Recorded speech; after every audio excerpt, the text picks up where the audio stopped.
All right, everybody. We're going live in 5, 4, 3.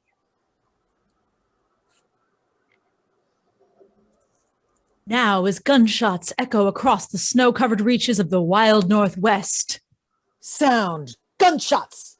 Quaker puffed wheat and Quaker puffed rice, the breakfast cereal shot from guns, present the challenge of the Yukon. On King, on you Malamutes.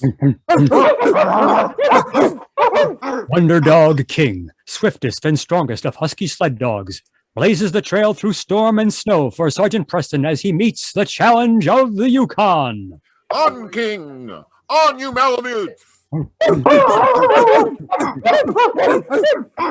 Sergeant Preston, typical of the small band of police who preserve law and order in the Northwest countryside. The greed for wealth and power led to frequent violence and bloodshed. But in spite of the odds against him, Sergeant Preston and his Wonder Dog King met that challenge, and justice ruled triumphant.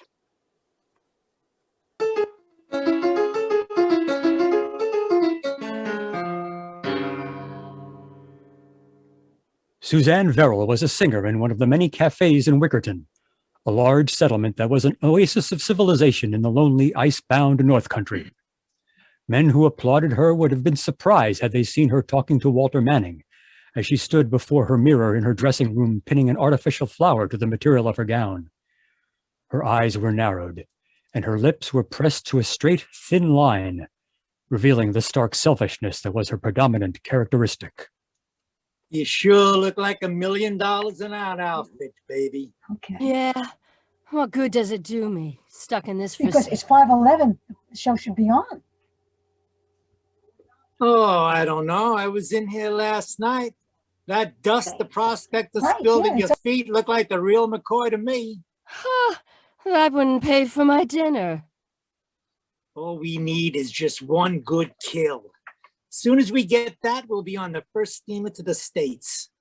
How's Jeff Stevens coming along? Oh, all right. He follows me around like a puppy. His brother's got half interest in the claim. Half interest is better than none. Just remember that. I hear Melora Conklin is trying to steer him away from spending his time in cafes. I should worry about a minister's daughter. Sound, footsteps to door, door opens. Well, my public and Mr. Stevens await me. And you, my friend, better start checking steamers out of this place. I'm not spending another 6 months up here.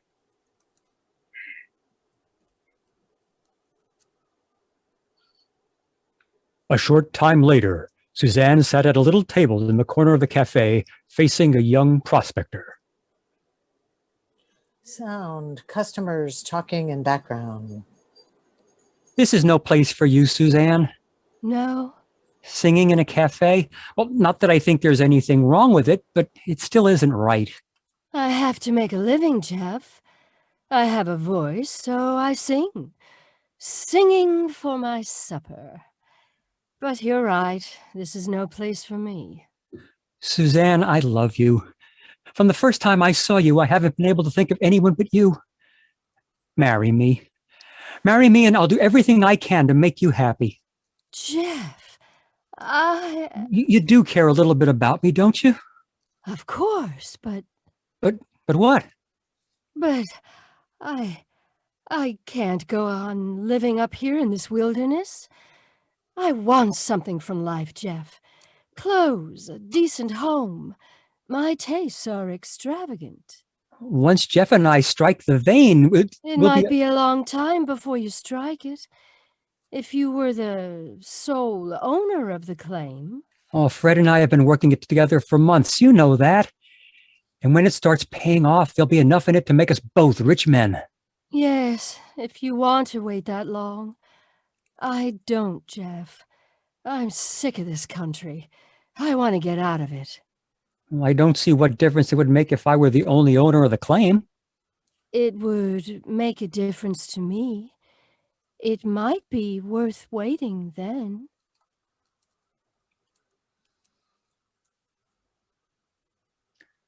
Sergeant Preston arrived in Wickerton a few days later, and with the great dog King, he walked among the tables in the Palace Cafe, talking to the men who looked forward to his rare visits. Suzanne, meanwhile, walked over to the man standing in the door of her dressing room. Well, baby, everything's working out fine. How about handing it over? How about handing what over? The will.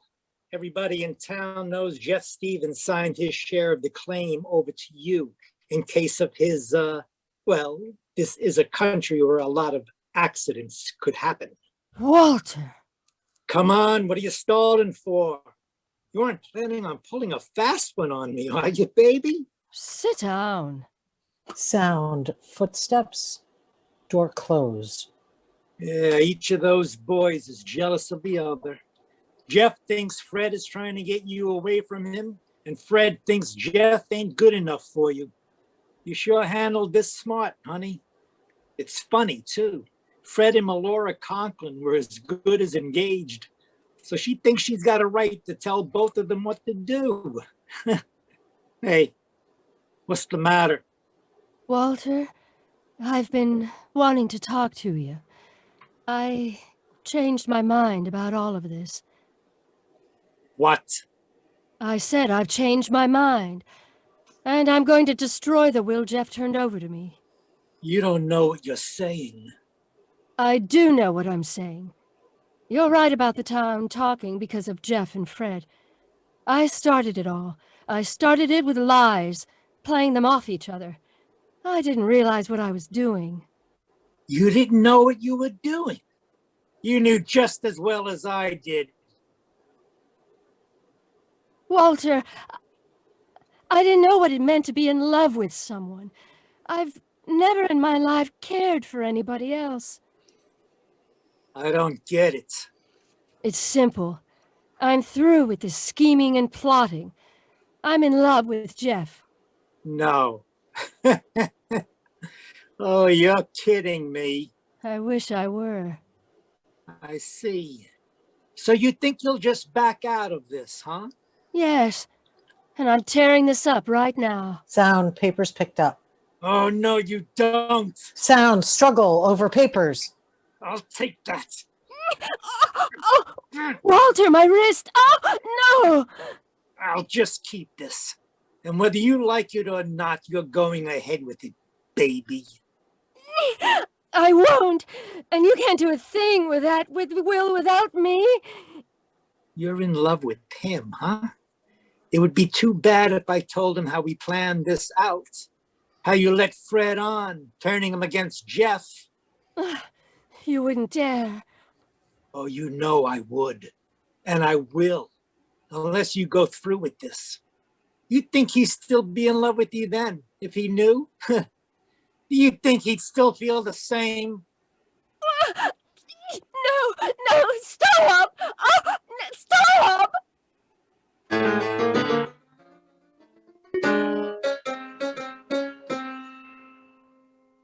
It was several hours later.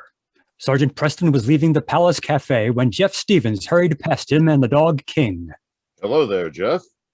Oh, hi, Sergeant. Hiya, King. I can't stop to talk now.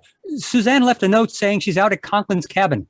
Melora's sick, so I'm supposed to go out and bring Suzanne back to town. I'm sorry to hear that. Well, I won't keep you. I'll bet Reverend Conklin's plenty worried. Melora's the apple of his eye. I'll see you later, Sergeant. Jeff drove his team of dogs hard, and he was grateful for the moonlight, for the snow-covered trail overlooked the precipice. A man who traveled those miles in darkness might easily plunge to his death if his dogs veered too much to one side. Coming to a turn in the trail, Jeff breathed easier, and then he urged his team to a faster pace. Mush, you huskies, mush! Suddenly, ahead of him, Jeff saw a man outlined against the snow. The man held a rifle, poised, ready to fire. And even before his fingers squeezed the trigger as Jeff's dogs raced on, the young man recognized the gunman. Hey, I'm Jeff Stevens! Sound, gunshot.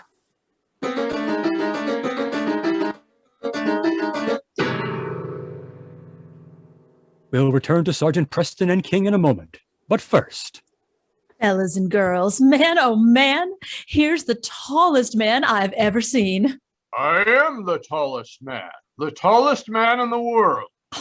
Boy, you must be. Say, how's it feel to be the tallest man in the world? Oh, no different. You must eat a lot. Oh, I eat 3 big meals a day. Gee, what's your favorite meal? Breakfast, naturally. Breakfast, huh? Say, ever eat Quaker puffed rice or Quaker puffed wheat? Do I? Every day. So you like Quaker puffed rice shot from guns. Nothing better. Buy it by the case. They're big, 8 times normal size. Like me. Ooh, you must have lots of milk and cream, too. Got my own cow. Say, mind if I ask you one more question? Go ahead. How's the weather up there? Crisp and fresh, like Quaker puffed rice and Quaker puffed wheat. Folks, look for the big red and blue packages with the smiling Quaker man on the front. Try them for breakfast tomorrow.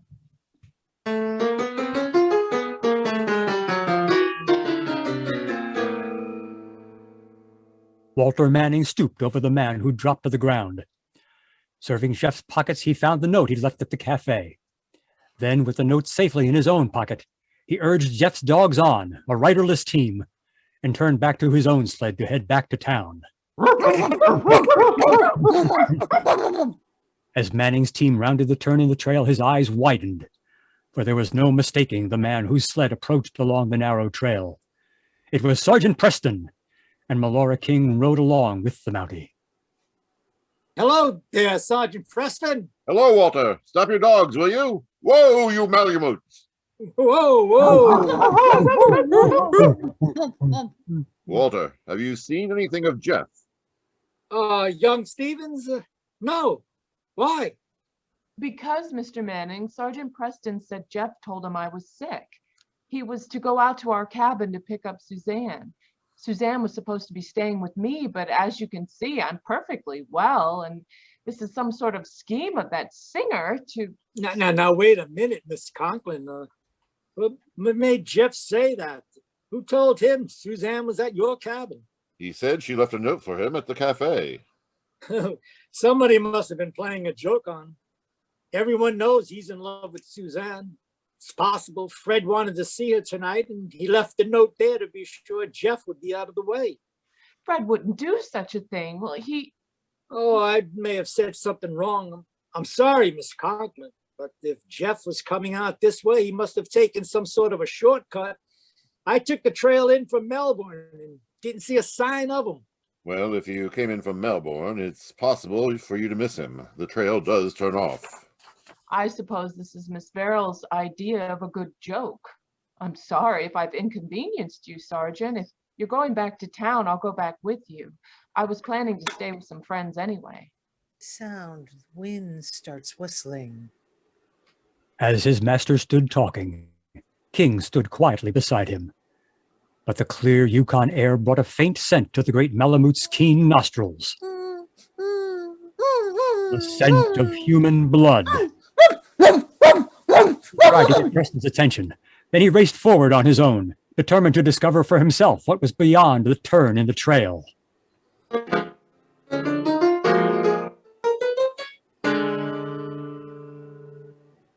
Weakened by loss of blood, Jeff Stevens pulled himself slowly through the snow. He struggled to his feet, only to fall, his sense of direction momentarily suspended. Dog, help must be near. If I could only...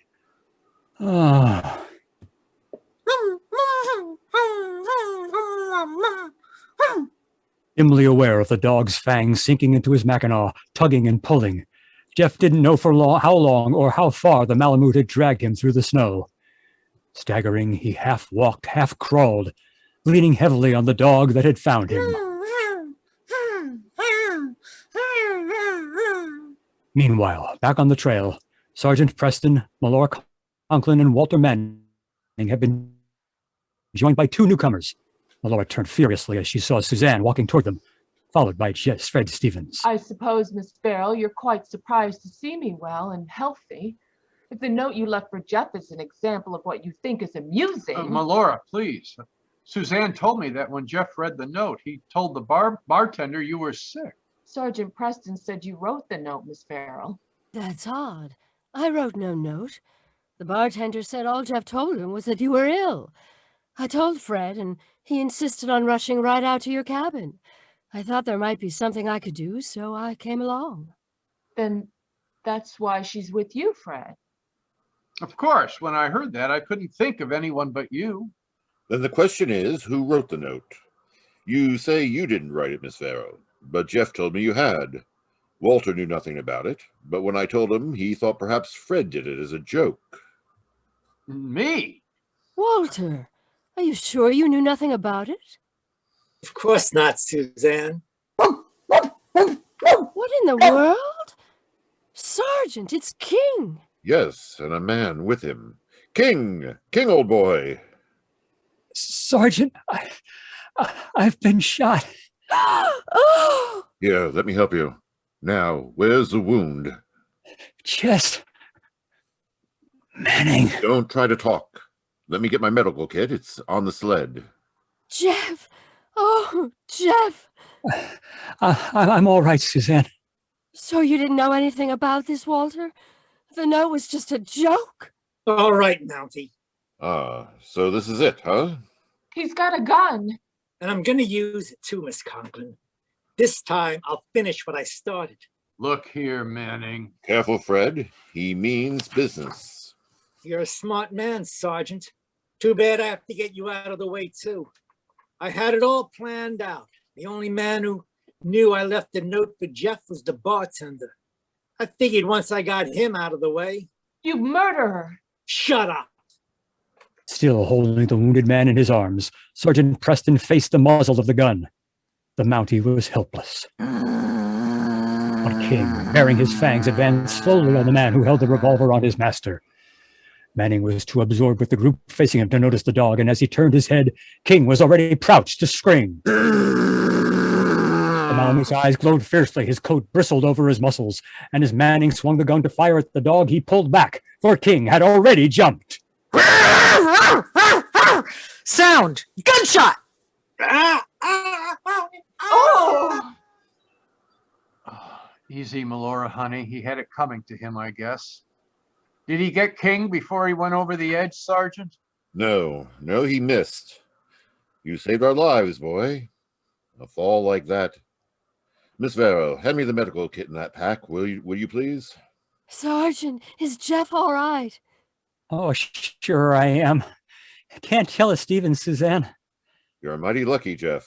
Another quarter of an inch, and you'd have been gone. 2 attempts on your life in one night, Jeff. If that's the sort of luck you Stevens have, I'd certainly like a share of it.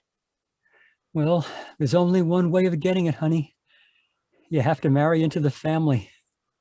Suzanne Stevens. Oh, Jeff, darling. My friend, I think she really means it. I think she loves Jeff. Well, maybe we should have a double wedding. What do you think of the idea? I think I'd like it very much. Don't forget, King and I rate an invitation. Yes, fella, thanks to you, the case is closed.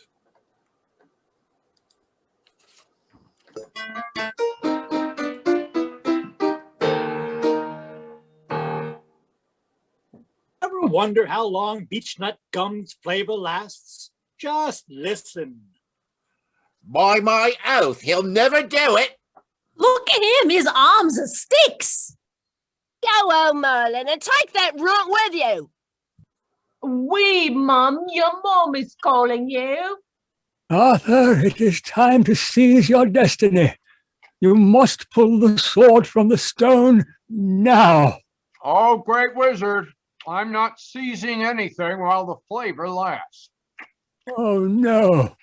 What are you chewing? Beechnut gum. Oh, dragon's breath. Beechnut gum has legendary long-lasting flavor.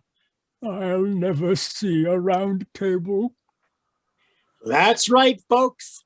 It doesn't take an all-seeing, all-knowing wizard to learn about beechnut gum. Just try it yourself and discover its full flavor that lasts forever. Only pennies a pack. And now it's time for the WWOW Radio Mystery Show. And another exciting episode of Richard Diamond, Private Detective.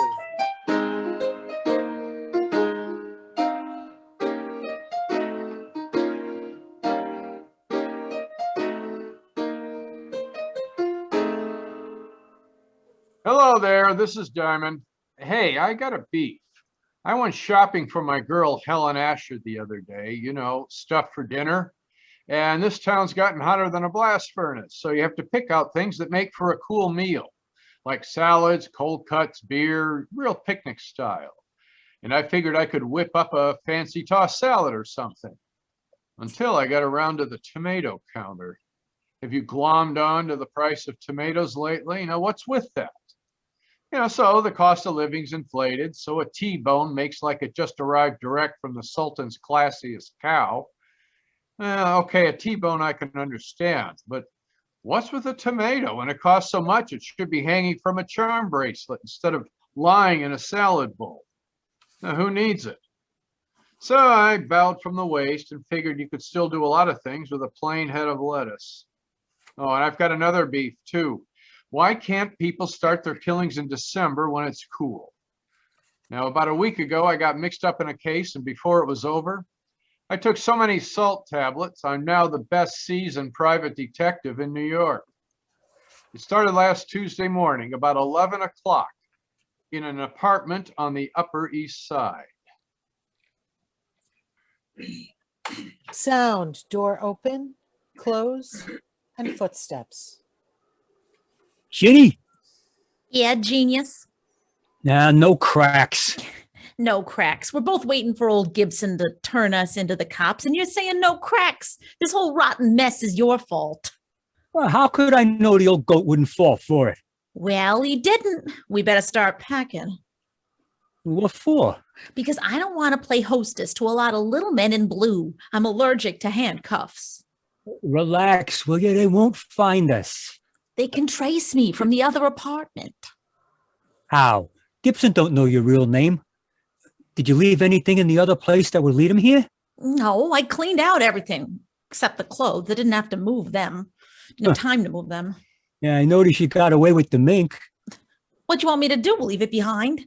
No, we can hawk it. Hawk it? Yeah, you want to blow town, it takes cash. Cash I ain't got. You're telling me. Look, baby, if Gibson does go to the police, I'll have to hawk your coat so we can blow this joint, see? All right, you go get rid of it. And I'll start throwing some things in a suitcase. Sound, knocks on door. Who's that? How would I know? Maybe it's the landlady. Oh, I forgot that the painting's slow today. Yeah, I saw the painters in 206. They'll probably start on this room in a couple hours. Sound, knocks on door. Okay, just a second. Hide that coat. I don't want the landlady to spot it. Yeah. Sound, footsteps, door open. Yeah, what? Gibson. So you really are married, huh? Who is it, Harv? Hello, Virginia. Mr. Gibson. Yeah. I waited around in front of the other apartment and followed you here. I wanted to be sure to send the police to the right place. Look, Mr. Gibson. You look. Whatever your real name is, I don't like being blackmailed or threatened. But please. No, Virginia. My mind's made up. In a way, I'm sorry for you, but you didn't think about me. I'm past 60 and I'm tired of being made a fool. Look, why don't you give her a break, Mr. Gibson? I'm not asking for me.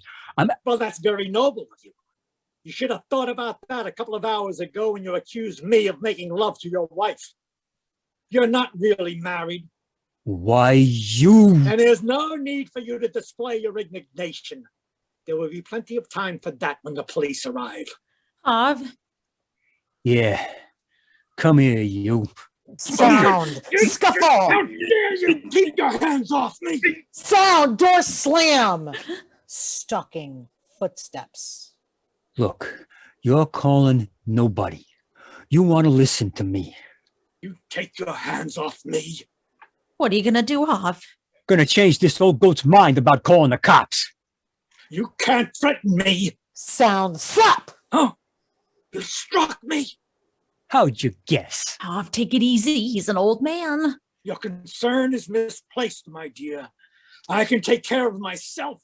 Sound whack of cane into flesh. Why, you give me that cane. I'll be glad to give it to you again, right across the shoulders. Give me that cane. Sound struggle. Hoff, be careful. Hit me with a cane, will you?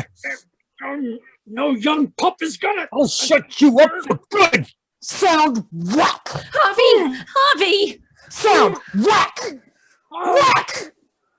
And body fall. You idiot!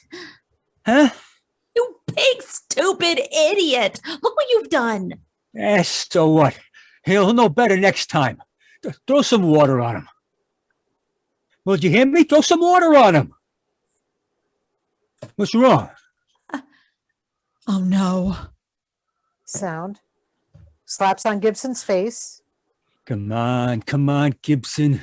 Come on. Holy cow. Is he? Yeah. Oh, Gibby! Shut up. We gotta get him out of here. But why'd you have to hit him with that cane? Now you're in trouble. I'm in trouble? We're in trouble. We. Now stop that crying all over the place and help me get him out of here. How are we going to do it? It's Friday night. Yeah, we can't get him out of the building now like this. We'll have to wait till tonight. We can't leave him in here. Why not? The painters, What do you mean? they'll be in here in a little while. Yeah. Oh, yeah. Now what, genius? Shut up, will you? I gotta think.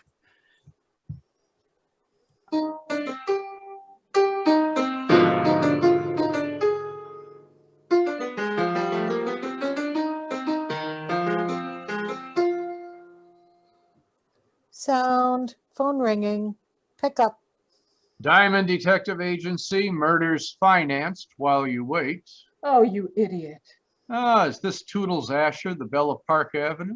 This is Helen Asher, the girl that goes steady with the Diamond Detective Agency. Well, it sounds like a fine organization. Are they reliable? Very seldom. Oh, I'll tell you better as soon as I find out what I'm going to do tonight.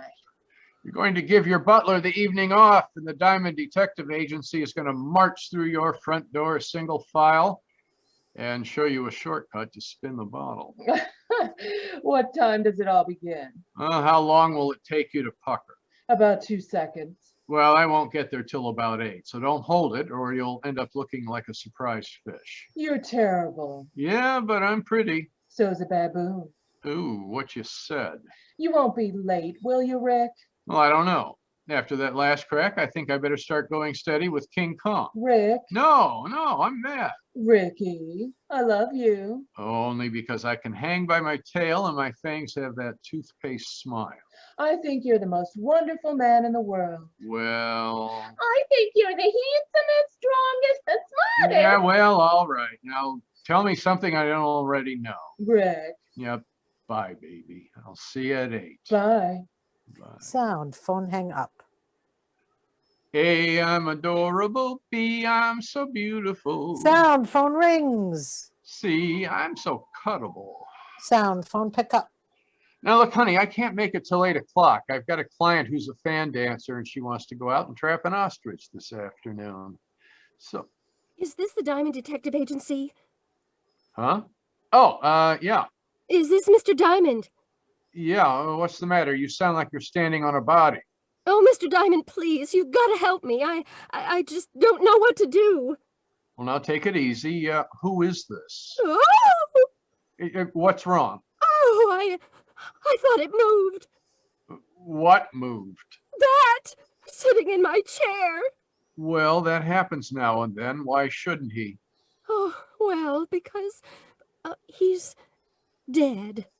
What? Yes, I came home this afternoon from girls' camp, and when I unlocked my door and went in, I found this corpse sitting on my Hepplewhite. Yeah, on your what? Hepplewhite. I don't know how it could have gotten there. Hepplewhite? No, the dead man. Well, what about Hepplewhite? Who? The guy this corpse was sitting on. No. That's a chair. Hepplewhite's an old antique chair. Oh. Oh, now I'm so confused. Yeah, well, move over, honey. Now, take it easy and give me one thing at a time. Who's the dead guy? Well, I don't know. I've never seen him before in my life. Okay, now why haven't you called the police? Well, I thought about that, but I'm a school teacher, Mr. Diamond, and I'm afraid of the scandal. I read a lot of detective stories, and the first thing that came to my mind was calling a private eye. A private eye. Uh-huh. You have the biggest ad in the phone book, so naturally. Oh, well, naturally. Well, give me your name and address, and I'll be right over. Esther Blodgett, 229 East 79th Street, apartment 15E. Okay, Esther, now don't let anyone in and don't touch anything. Oh, I know that's silly. After the initial shock wore off, I found myself in complete control. What's the matter? I'm so nervous. I just lit a cigarette and it tasted so good. I offered one to the dead man. Well, if he takes it, remember how you did it, and I'll be right over. Sound. Phone hang up.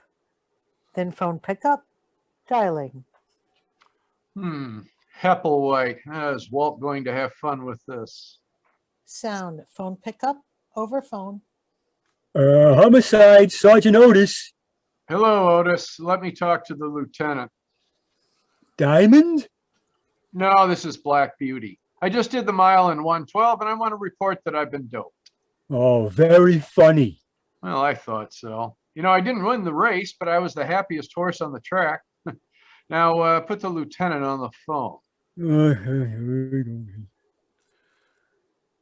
Lieutenant Levinson, Diamond, Walt. I don't want any. Now you take your killings to another precinct. Don't be a sorehead. Giving you business is just my way of showing my friendship. Can't we be buddies at a distance? I'm getting awful tired of chasing corpses. Well, grit your teeth and get over to 229 East 79th Street, apartment 15E. Homicide? Yeah, a dame named Esther Blodgett reported it. She lives there. Who's dead? Well, I don't know. Oh, yeah. A guy named Hepplewhite. Hepplewhite? Yeah, you ask Esther about it. She'll put you straight. You coming over? Yeah. Bye.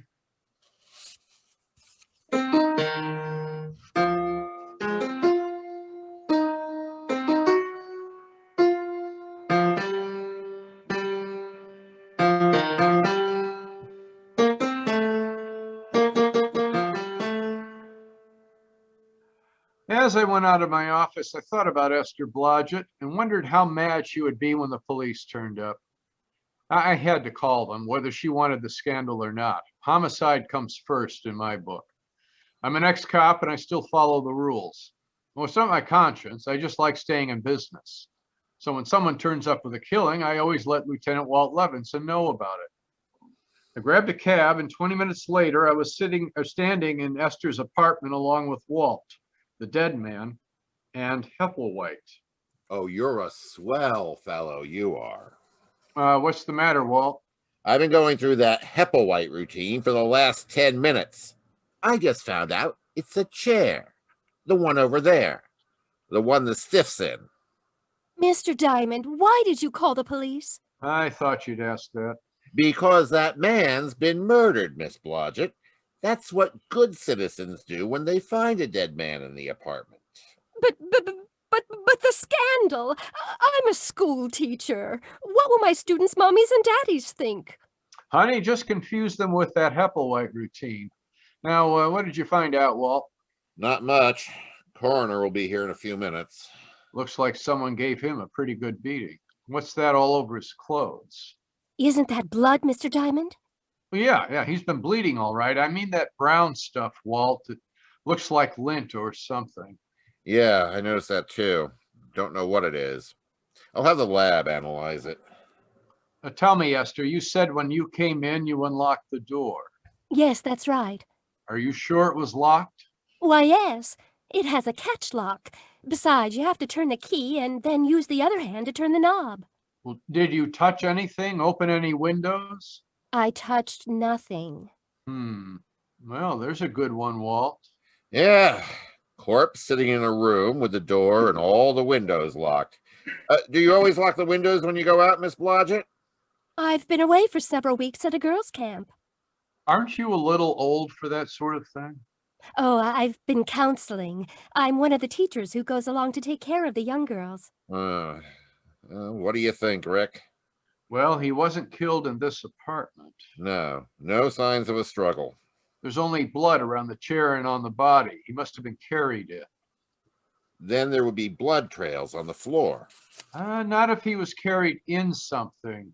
You say you never saw this man before, Esther? Never in my life. Any identification in his wallet? Yeah, name's Gibson. Leland Gibson. No money taken either, so that eliminates any robbery angle. Any address? Yeah, he's got an old driver's license. 12 East 64th Street. Pretty classy district. Judging by his clothes, he was well fixed. Tailored, good store. As soon as the coroner arrives, I'm going to check this apartment building. Maybe somebody saw something or heard something. Hey, Walt, let me check the 64th Street address for you. This is a police job, so why do you want to check it? Well, because poor Miss Blodgett looks so unhappy. I am, Mr. Diamond. I am very unhappy. Yeah, see, Walt, she's unhappy. So she's unhappy. If you want to check the place on your own, go ahead, but I'm going to send some men over there anyway. Mr. Diamond, I like you. Well, thank you, Esther. I want to hire you to catch the killer and free me from this awful policeman. Awful policeman? Do you know how I got this way, Miss Blodgett? Oh, I'm sure it wasn't easy. Ha! Good for you, Esther. I got this way because of this private detective. Just call me Blue Eyes. Ever since he stopped working with me and left the force, I've gotten mixed up in more screwy cases than an alcoholic in a whiskey trunk. There isn't 1 week he hasn't turned up with 1 or 2 killings. My, he gets excited, doesn't he, Mr. Diamond? And in his spare time, he intimidates my sergeant. Just call me Rick, dear. I've taken enough bicarbonate in the last year to stop Vesuvius from erupting. And he doesn't give me a little peace and quiet. I'm going to end up solving a killing of my own. Rick? Why, that's a nice name. Yeah, how did you ever get to be a school teacher? You don't look the type. Are you listening to me? Oh, what makes me so different? Well, I've seen signs on highways that say it better than I can. What are the two of you babbling about? Oh, you mean the ones that say, danger, stop, look, and listen. Well, that fits, but I was thinking about curves and soft shoulders. Oh, no. Now, you listen to me, Diamond. This is serious business. A man's been killed and left in soft shoulders. I mean, Miss Blodgett's apartment.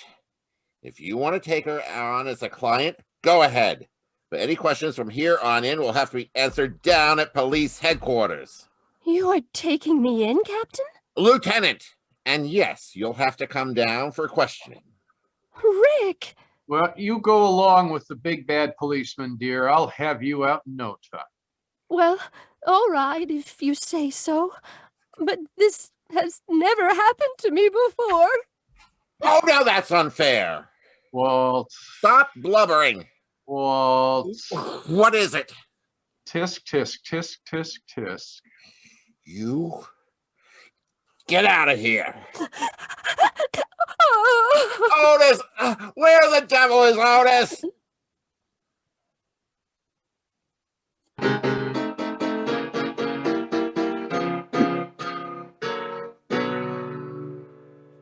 We'll return to Richard Diamond in a moment. But first, Still wondering how long beechnut gum's flavor lasts?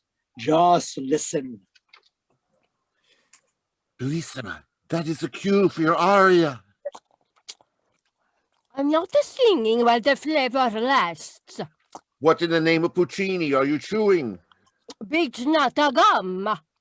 Oh no, Mimi may never die tonight. That's right, folks. Beechnut gum's flavor lasts longer than an opera, and it's just pennies a pack. Now back to Richard Diamond. I left Walt jumping up and down in front of Esther and the corpse and headed for 12 East 64th Street. It was an old brownstone in one of the wealthier districts. And when I rang the doorbell, I got another surprise. Sound. Door open. Yes, Yes, don't tell me you're a school teacher. I beg your pardon. Yeah, forget it. It's just the landmarks that threw me. What do you want? Do you know a Mr. Leland Gibson? Yes, he's my father. Now, just who are you? Name's Diamond. I'm afraid I've got some bad news for you, Miss Gibson. It's father. Something's happened to father. May I come in? Oh, I'm terribly sorry, yes. Footsteps. Door closed. Now, please, what is it? What's happened to Dad? Well, he's dead. Oh, no.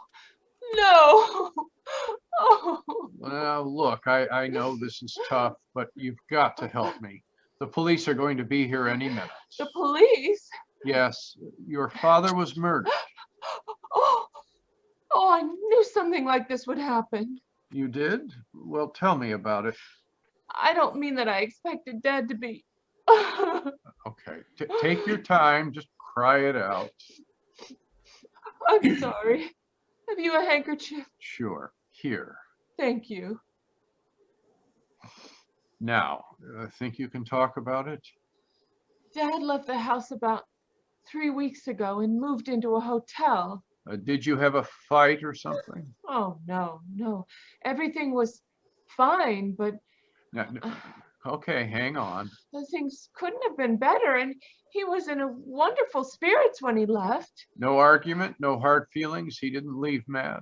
Oh, no, nothing like that. Then have you got any idea why he suddenly packed and moved into a hotel? Well, I'm not sure, but I think it was a woman. A woman? Yes, he told me one day that he met someone he liked very much. And the day after that, he moved to the hotel, but I never saw her, and he never said anything more about it. Weren't you a little worried? Naturally. Father isn't a young man, and was it? Oh. Now, just one more question. What hotel did he move to? It was the Adams on Madison Avenue. He used to go there 3 nights a week for dinner and a game of bridge before he decided to move in. Thank you. Are you all alone? Yes, Got any friends you can call? a few, I guess. Well, call them. It's better not to be alone. And ball your head off. It will do you some good. I'll send you your handkerchief, Mr. Diamond, Richard Diamond. It's in the book.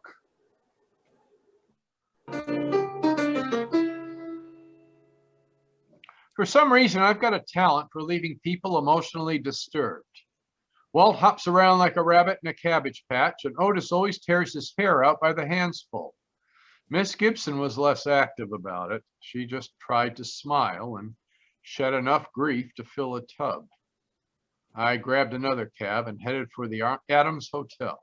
Sound. Crowd noise. Yes, sir. Do you wish to register? No, but I want to find out about someone who did 3 weeks ago. Oh, Yes. Oh, Mr. Leland Gibson. why, yes. He's staying at the hotel. Well, from now on, that's past tense. Huh? I don't understand. He hasn't notified us that he's leaving. Well, it might be a little difficult. If you run down to the morgue, I think you'll find you're stuck with an empty room. Morgue? Yeah, Mr. Gibson has taken over one of the slabs rent-free. Oh, my goodness. What happened? Well, he's kind of dead. Now, when did you last see him? Early this morning. He left the hotel about 10. You know where he was going? Why, no. Do you remember him having any visitors in the last 3 weeks? A girl, I mean. No. Are you looking for a girl? Yeah. Mr. Gibson's daughter seems to think he was running around with a woman since he moved into the hotel. Oh, Yeah, you say that like you know what I'm talking about. it was common gossip around the hotel. What was? Well, Mr. Gibson has been coming to the hotel for many years. He used to eat dinner here 3 nights a week and then play bridge with some of the hotel regulars. Now, about a month ago, we took on a new waitress. Uh-huh. Now, it was very obvious that Mr. Gibson was quite taken with her, so much so that he moved into the hotel and ate at her table every night. Oh, what was her name? Virginia Pelgrim, quite good looking, about 5'3", dark brunette, very well. Yeah, I'd like to see her. Oh, that's impossible. She left the hotel about a week after Mr. Gibson arrived. Oh, swell. Wasn't Mr. Gibson unhappy? Oh, no, he was rather happy, in fact. I believe he wanted her to move so he could see her more often. Now, what makes you say that? Some of the things she said in the kitchen to the other girls. Do you know where she might have moved? No, but you might check with the flower shop. Mr. Gibson used to send flowers every day. Well, thank you.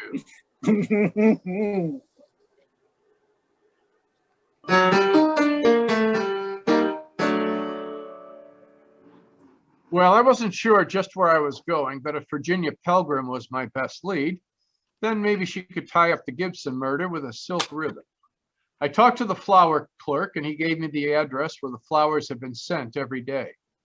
It was a nice apartment in the village, and the landlady stuck her nose out like she was trying to smell me instead of see who was calling. Yes. I hope that door doesn't slam shut sometime. You'll have a bloody nose for weeks. What do you want? Roll out an eye with that nose and I'll show you my badge. Why aren't you cops ever polite to anyone? Well, there's a face that goes with it. I'm looking for a girl about 5'3", dark brunette hair. You're in the wrong place. Her name's Pelgrim. Oh, all right. She lives upstairs. She does, huh? Is she in now? No, went out this morning. Hasn't come back. She probably won't. Did she have many visitors? Only a couple. Men. Well, that figures. Ever see an elderly man, gray hair, about 60? Sure, every day. Know his name? No. You said she had a couple of visitors. Who else? Another man, younger, kind of greasy. Only came around a few times. The old man was there this morning and they had an argument. Did you hear what they said? I don't snoop. Anyone else? Nope. Who paid her rent? She did. Cash. Mind if I take a look at her apartment? Got a search warrant? No. Then you can't. Okay, thanks. Sound, door slams. You've been charming.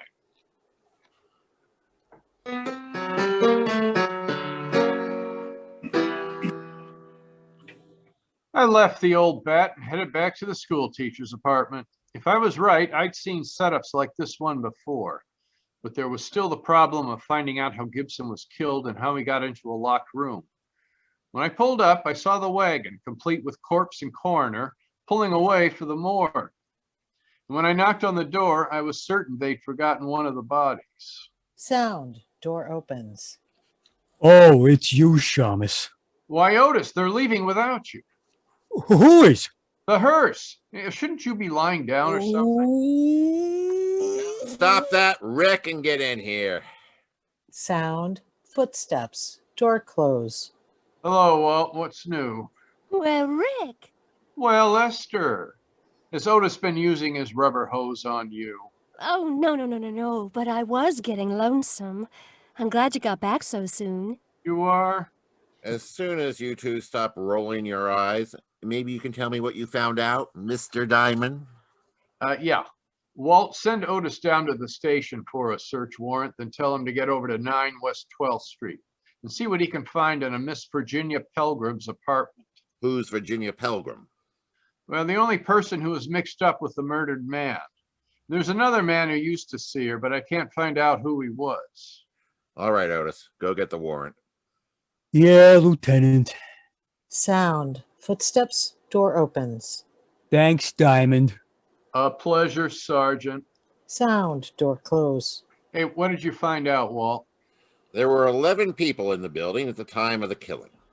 None of them ever saw the guy before.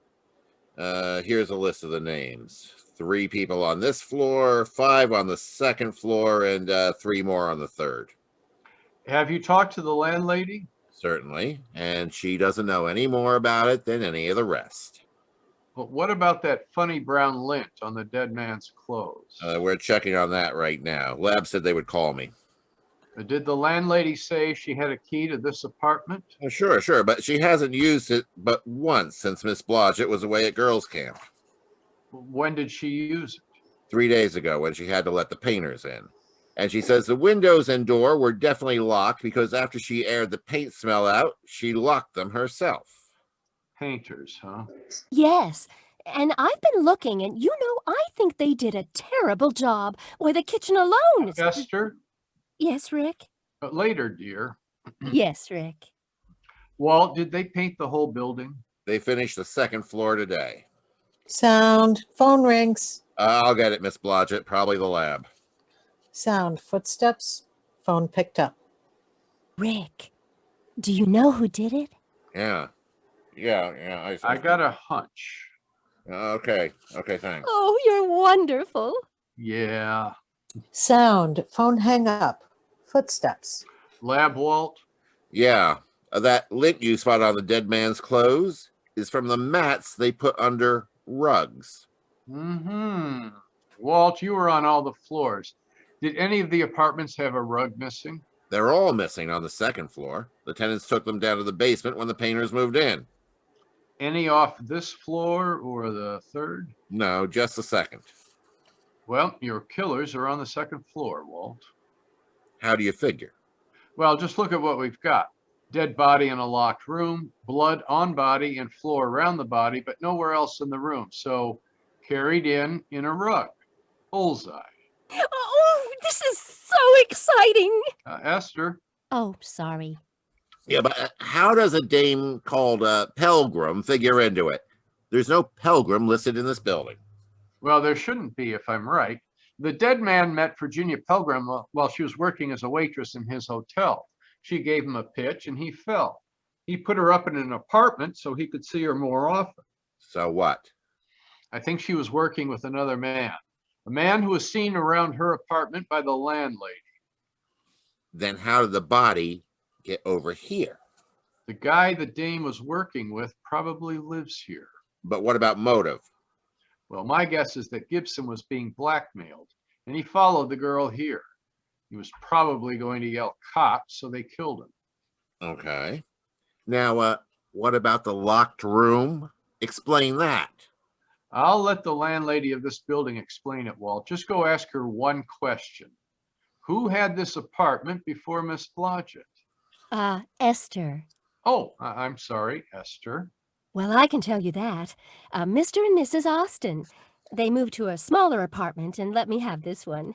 It's more rent and they couldn't afford it, I expect. This is a better apartment, though. It has very nice... Esther? Hmm? What apartment did they take? Oh, it's on the next floor, apartment 209. According to this list of people who were on the second floor at the time of the killing, the Austins are the only couple. What did Mrs. Austin look like, Walt? Oh, about 5'3", dark brunette, very, very, Yeah, okay. Say no more. Come on, Walt. May I come? Oh, no, Esther, you stay here. I'll be back later to discuss the better features of your nice little apartment.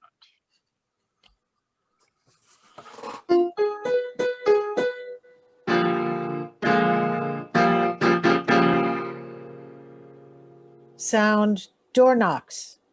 Open. Yeah? I want to talk to you again, Mr. Austin. Why? I told you everything I know. Where's your wife? In the back. We're coming in. Sound, footsteps, door close. Okay, you don't have to shove. Who is it, Huff? Ah, them cops again. Hello, Virginia. Do I know you? Where's your rug, Mr. Austin? Well, yeah, it's down in the basement. Miss Pilgrim, how long have you been married to this man? About 3. Hey, how did you know my... Shut up. Know your name? Might as well tell the lieutenant everything. Why did you lie about knowing Mr. Gibson? I didn't. I never saw him before in my life.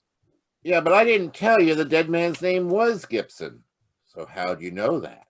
Don't answer that. Ah, shut up. You and your husband killed Mr. Gibson and carted him downstairs in a rug. Now, why did we do that?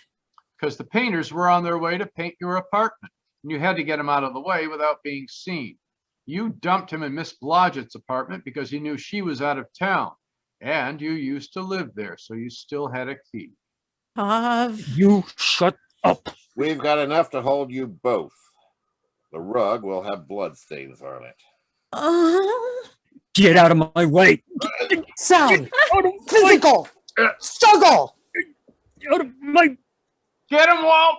Sound, whack. Body fall. Why, Walt, you're so rough. Yeah. I didn't kill him. Harvey did. I didn't kill him. Okay. You can tell us all about it down at the station. Hey, Rick, where are you going?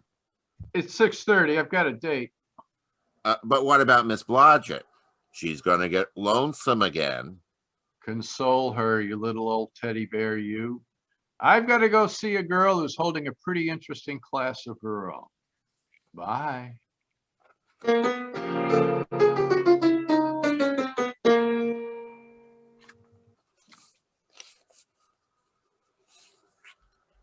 Sound, door opens. Hi. Hi. Well, don't you look comfortable? Where's Francis? I gave him the night off, like you suggested. Sound, footsteps, door closes. Ah, you're cute.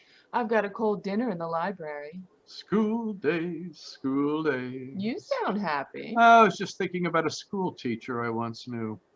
That looks mighty toothy. Sing for your supper. What? I've got a new tune on the piano. Oh, honey, I'm hungry. You sing first, and then you can eat. All right, what is it? It's right here. So in Love. Oh, okay. Strange, dear, but true, dear. When I'm close to you, dear, the stars fill the sky. So in love with you am I. Sound, phone rings. Oh, keep going. I'll get it. All right. Even without you, my arms fall about you. You know, darling, why? So in love with you am I. Rick, some girl asking for you. Oh, some girl. Well, I told her there was no one here but the piano tuner. oh, did she leave her name? Uh-huh. Hepplewhite. Applewhite. Yes. Who's she? Come here, baby. No, I want to know who she is. No, I said come here. No,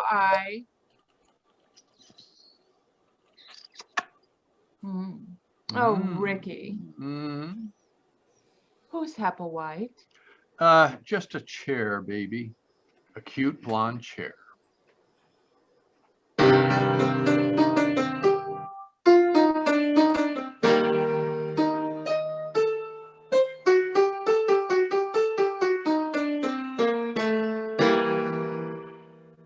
You've been listening to Richard Diamond on the WWOW Radio Network. Music for tonight's episode was performed by Heather Edwards, with sound effects read by DeLisa White. In tonight's cast were yours truly, Steve Viola, Alan Dolderer, Bob Rutan, Kay Koch, Karla Hendrick, with Rebecca Rowe as Helen and Michael Johnson as Richard Diamond. Be sure to tune in next time for another exciting adventure on the WWOW Radio Network. Thank you and good night, America. Bye-bye and Bye, Bonds. And we're off the air.